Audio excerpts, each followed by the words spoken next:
तो आप सभी को द गाइडेड क्लास में स्वागत है। चलिए चैनल को सब्सक्राइब कर दीजिए और जितना जितना हो सके शेयर करिए क्योंकि यह न्यू चैनल है। पता है आपको जहाँ से शिक्षा मिलता है वहाँ सब्सक्राइब करने में क्या जाता है, वही एक कट वीडियो देख लेते हैं। सब्सक्राइब के साथ साथ आप लोग कमेंट भी करते हैं, इस पे कुछ नहीं, सब्सक्राइब और लाइक कर दीजिए। चलिए चैप्टर बोल रहा है यूरोप में राष्ट्रवाद। क्या है यूरोप में राष्ट्रवाद?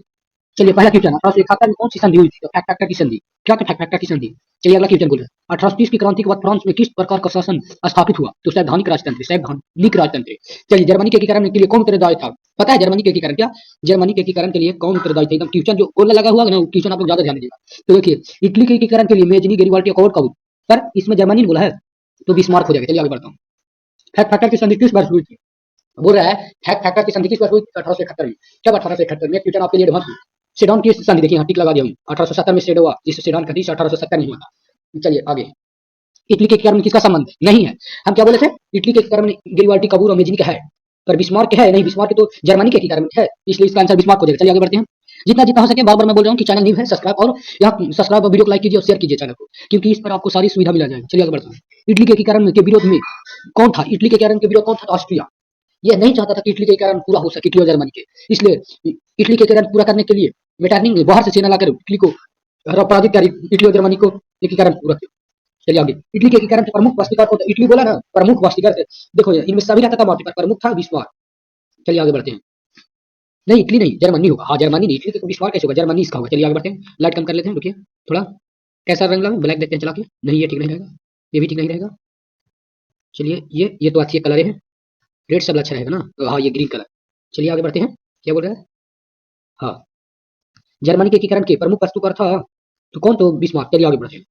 फैक्टर की संधि का हस्ताक्षर कब हुआ? फैक्टर की संधि कब हुआ या कब हस्ताक्षर हुआ? इसका आंसर है हमारी 1871। चलिए आगे चलते हैं।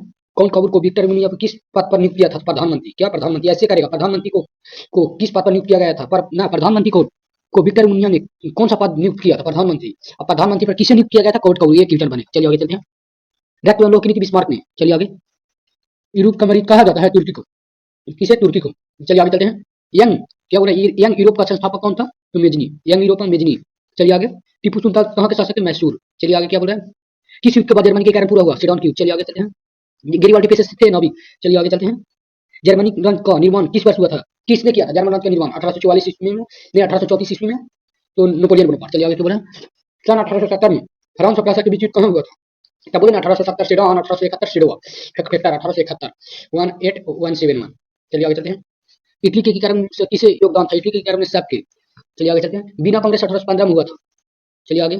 जलवेरी की संस्था थी व्यापारियों की। चलिए आगे। क्या बोल रहे हैं? जेनेवा समझौता कब हुआ? मई 1954, 1 मई 1954। चलिए आगे। समाजवाद एवं साम्यवाद। चैप्टर क्या? समाजवाद एवं साम्यवाद।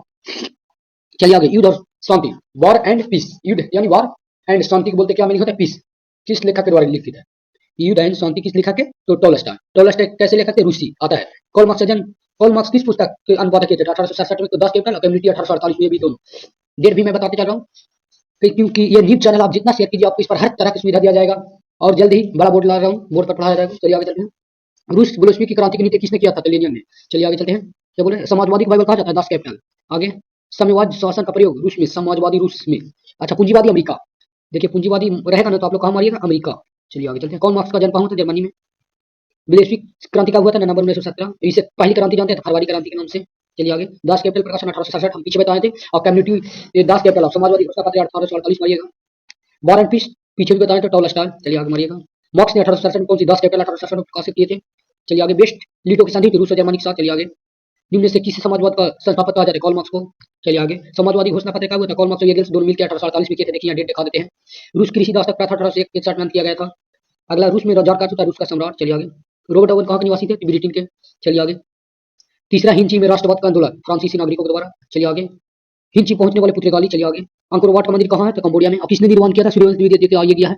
चलिए आगे। मार्च 1946 में हनोई समझौता हुआ था। कौन? हनोई समझौता। हनोई समझौता। चलिए आगे।